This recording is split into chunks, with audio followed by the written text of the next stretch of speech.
Hey guys, hope you guys have had a good weekend, good start to your Monday. I'm going to continue reading in Story Thieves. We're going to start at chapter 15 today. Right, the magister told Jonathan Porterhouse. Mr. Porterhouse, wide-eyed with fear, didn't move. The magister's eyes hardened, and he raised a glowing hand. For a moment it looked like he might attack the author, and Bethany could see the glow of magic reflected in Mr. Porterhouse's eyes. But instead, the magister lowered his hand, the glow dying. To her side, Bethany heard the boy in black quietly let out a huge breath he had been holding.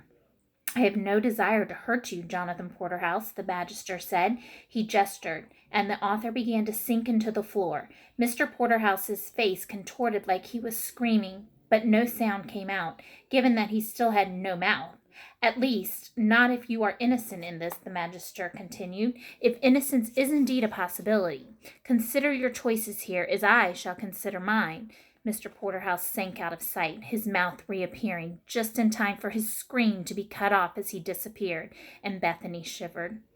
"Where did you put him?" she whispered. "He has no dungeon in this home," the magister told her, "so the lowest floor shall have to suffice." He gave her a tired look. "I truly do have no wish to harm the man, if he is ignorant of his actions. In fact, I wish no harm upon anyone. But I have seen his library. Thousands upon thousands of stories lie within those books, and if each one contains a world like mine, existing solely to entertain your people," he rubbed his forehead with his thumbs. "I cannot let this continue, Bethany. I cannot." Bethany shook her head. "I don't know what you're saying, but you can't just change it. There's nothing to change. What could you possibly do?" "Nothing," the magister admitted. "Not without your power." My power?" "Magi, let's discuss this," the boy in black said, but the magister ignored him. "Your father comes from a world like mine," the magister told her. "Did one of your writers invent him too? Were his actions his own, or forced upon him? Don't you see, Bethany? If your father and his world were created to follow a story, then he had no freedom. His will was not his own." "I don't like where this is headed," the boy said. "Maybe it's time we all relaxed and took a deep breath." "Help me," the magister shouted at her. "Help me free these worlds from living according to another's whims. Give them back control of their lives." "What are you asking me?" Bethany said, taking a step backward. The magister held out his hand, and a Keelnoman footbook flew into it from a nearby table. "I'm asking you to use your power and deliver the people of these worlds into your own, like you have for Keel and me. Free them, that they might no longer be controlled, and can live their lives however they wish, subjected to no one's whim or story." "What?" Bethany's mouth dropped open. "Bring every fictional character into the real world? That was beyond crazy." "Magi, there would be chaos," the boy said quietly. "And what do we have now, Keel?" the magister asked. "I will not let myself be controlled. Not by Dr. Verity, not by Jonathan Porterhouse, not by anyone. How else do you propose to free us all, if not this? Destroy all writers on this world?" "Of course not," Keel said quickly, "but I cannot let this injustice stand, apprentice. I cannot and will not." As bad as things seemed before, this was 20 miles beyond that. Bethany concentrated on breathing in and out, desperate for someone, anyone, to tell her that everything would be okay, that this wasn't happening, that she was dreaming or imagining it, or living out some kind of waking nightmare. "There must be another way," Keel said, holding his hands up for calm. The magister sighed, dropping the Keelnoman footbook he had been holding at his side. And that's when Bethany realized that there might be a way out. They were both right here, after all. With the book so close, maybe she could just grab it, then jump both Keel and the magister back into the story. At this point, even if they still knew they were characters, at least that was worlds better than unleashing every fictional character ever into the real world. But to do that, she'd need to help keep them talking and paying attention to anything other than what she was about to do. You have no idea how many stories there are, Bethany told the magister, her eyes anywhere and everywhere but the book in his hand. It would take us years to free all the characters, centuries maybe. Then we shall start this very moment, the magister said, and laid the book down on a nearby table. Then held out his hand to Bethany. Help me. Help me right this enormous wrong. We shall free all the peoples of these worlds and let them live their lives the way they wish, with no one telling them otherwise. Bethany bit her lip and took a step forward. Can I? Think about it. It was so close now, just a few feet away. She could almost jump for it at this point. The magister's eyes narrowed, and the Keel Gnomon footbook burst into flames, leaving nothing but a blackened spot on the table. No! I believe you may not be treating this request seriously, he said, his tone sliding down in temperature. Perhaps you should take some time to consider it, along with Jonathan Porterhouse. Don't do this, Bethany pleaded, but her feet had already begun to sink into the floor. She gasped, trying desperately to stop herself, but the marble floor felt like quicksand. The more she struggled, the faster she sank. Please, let me go, and I can still fix all of this. I could just siphon your power from you, the magister told her as she descended. Simply free these worlds myself, but then I would be no different from a writer, taking away your choice. His eyes glowed as he stared at her. I will give you time to make your decision, and hope you choose correctly, for both our sakes. And with that, Bethany's head sank into the floor, and everything went dark. Chapter 16. All the years of boredom, math tests, gym classes, working at the library, and imagining exciting worlds that he'd never be able to visit, all those years had been worth it. First of all, Owen was Keel Gnomenfoot. That still made him tingle all over with awesomeness. Second, Charm. Charm was right here, next to him.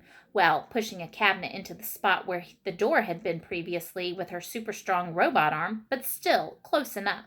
And third, he was about to fight robot soldiers with magic. Ready? Charm said, clicking her ray guns on in a tough, awesome way. I'd prefer not to have to do all the work this time. Try to hold up your end of the fight, will you? You take the ones on the left. I got the ones on the right, Owen told her, grinning. He took out his wands and aimed them at the door. Now, what spell would he use? Spells?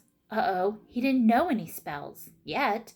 Actually, give me one moment, he said, and turned around to where the magister's spell book sat halfway across the room. What? Charm shouted, just as the cabinet exploded inward, covering them both in wood fragments. Laser beams blasted through the doorway, exploding all over the room and incinerating whatever they touched. None had hit the spellbook yet, but it was only a matter of time. That just confirmed exactly what Owen needed to do. Something heroic. Cover me, he yelled, since that's the kind of thing that one yelled in this type of situation. I'm going to grab the spellbook and hit them with something huge. What? Charm shouted again. She fired her ray guns frantically through the door. Don't be crazy. You're not even using a shield spell. Who needs one? Owen told her, then ran in a crouch toward the middle of the room. Lasers hit the floor all around him, some just inches away, but Owen barely even noticed them. All he could think about were the readers, the thousands of readers who were on the edge of their seats, watching him do something incredibly crazy and dangerous and not even get touched. This must be making Bethany crazy. They're coming in, Charm shouted. I have to fall back. Owen glanced behind him at the door, where red eyes glowed from the smoke-filled hallway. Science soldiers. He almost stopped moving. He wanted so badly to see what they actually looked like, but Charm shoved him forward, firing behind her as she ran. You useless magic-spewing pile of winged cat droppings, she yelled, smacking him with the back of her human hand. This is what I meant by me doing all the work. If anything, she actually looked even cuter when she screamed like that. Owen flashed her a grin, then pushed himself the last few feet to the spellbook, which miraculously had remained untouched, despite its pedestal being riddled with burn marks from the lasers.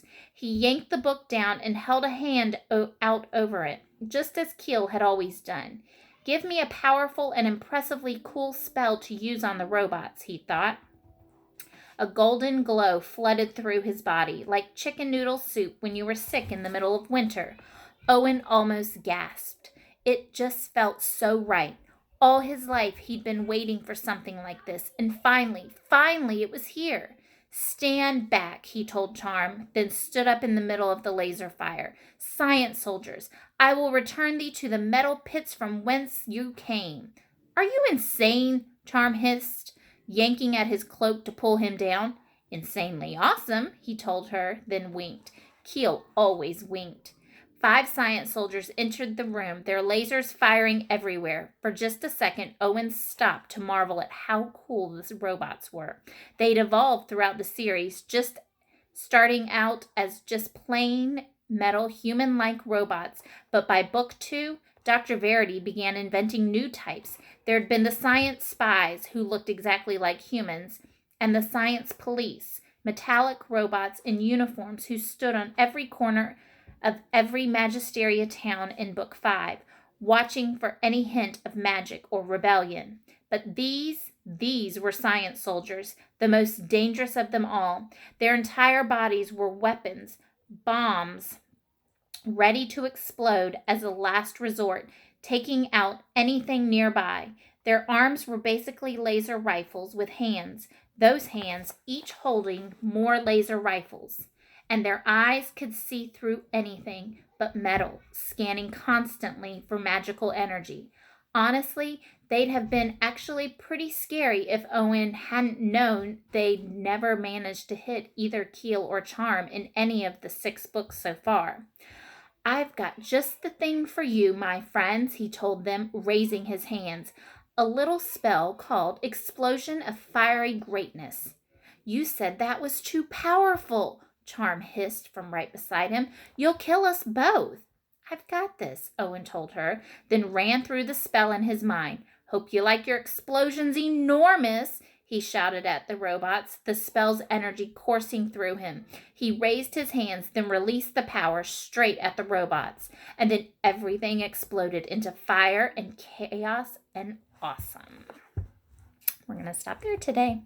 See you soon. Bye.